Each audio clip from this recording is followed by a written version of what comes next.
once said ideas live forever, and now one girl's idea led to Barbie Land in Utah. Pink cowboy hat hanging.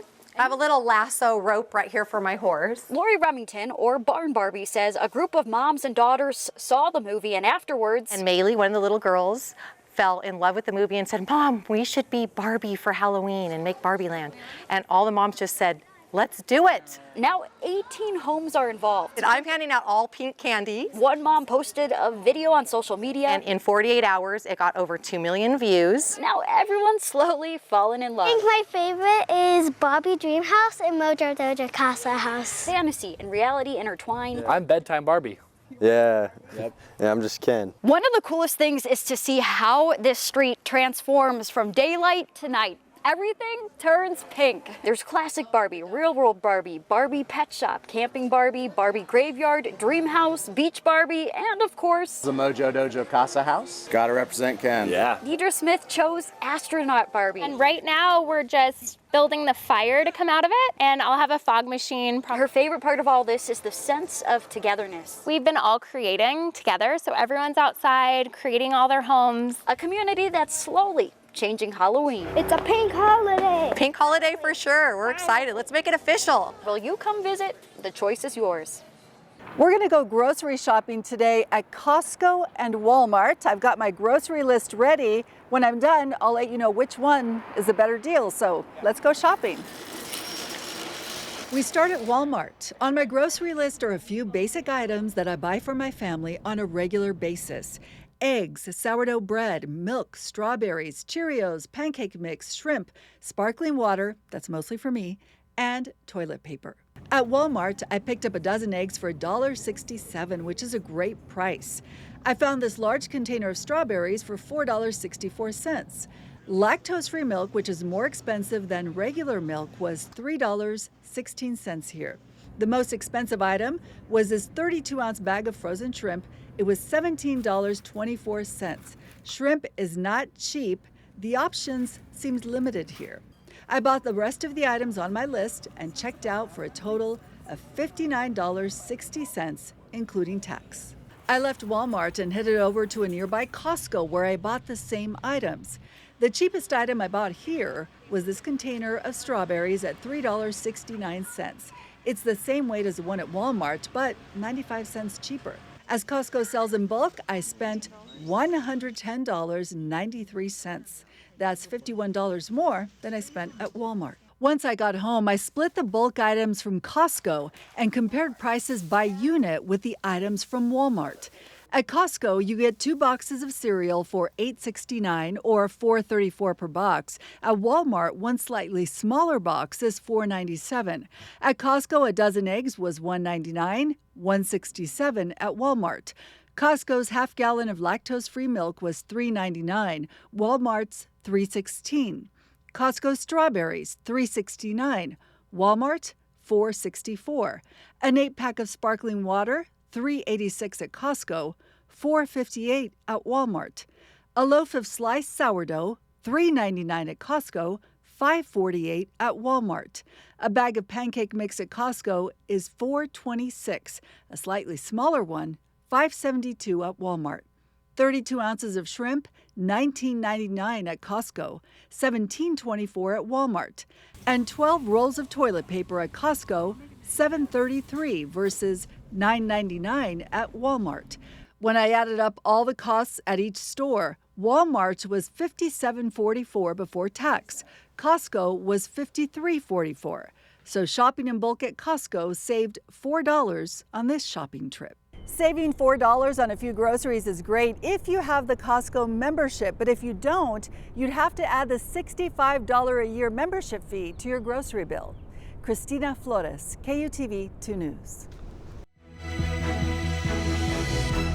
Keeping an eye on your money, buying a house in Utah is out of the question for many Utahns. In fact, tech real estate company Zillow found Utah home prices have nearly doubled in value compared to 8 years ago. Yeah, ouch. The average home now costs more than $500,000. Jamie McGriff's been looking into this and joins us with a potential solution for some of this. Jamie? Mark and Heidi, a possible alternative for some Utahns would be going smaller and giving a second look at tiny homes. It's an option that could agree with more wallets by saving people hundreds of thousands of dollars. 2D CAD. Elliot Taylor is living the dream.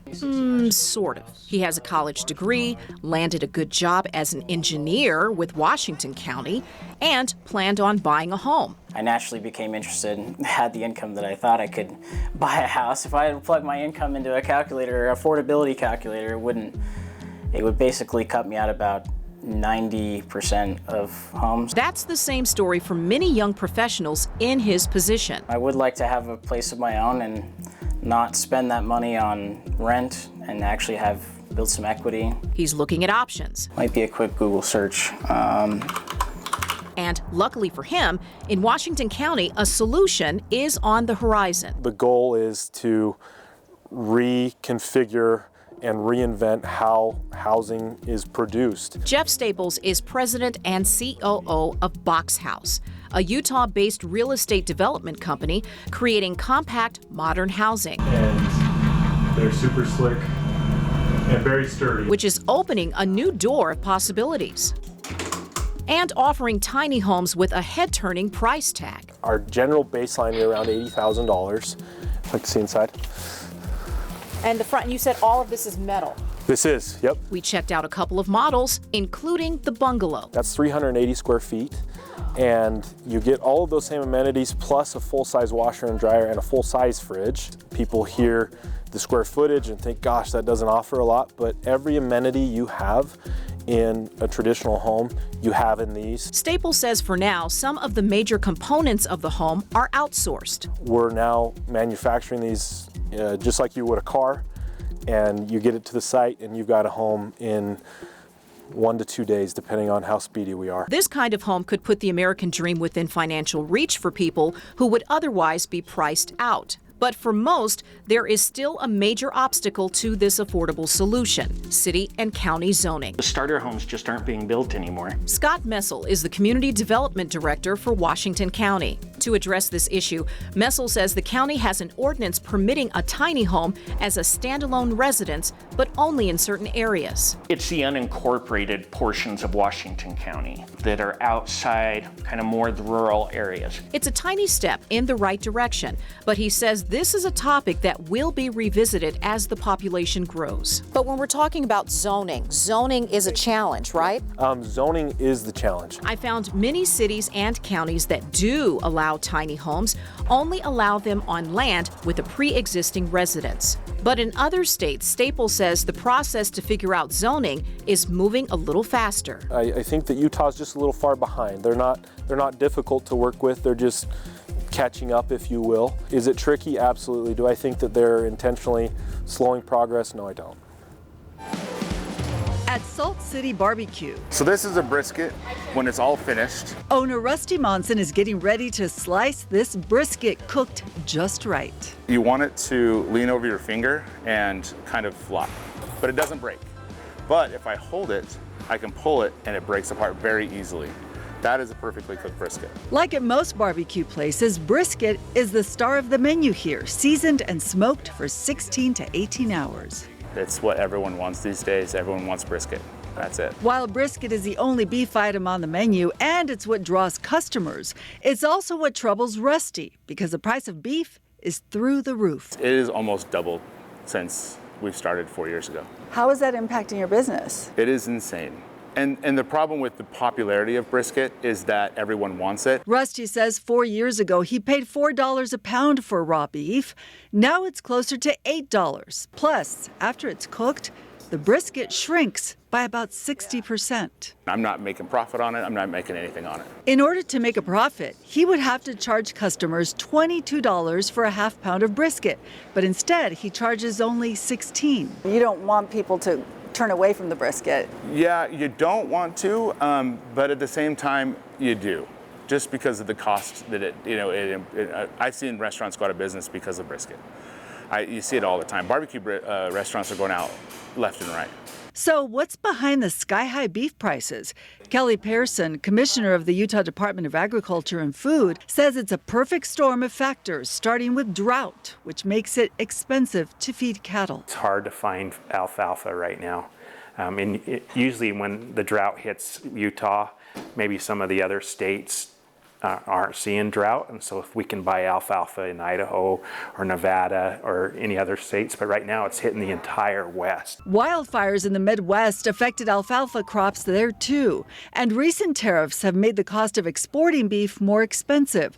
All this has pushed many farmers to sell off their cattle. The U.S. herd is the smallest it's been since the 60s. All this is increasing demand for beef. Pearson does not expect the price to drop.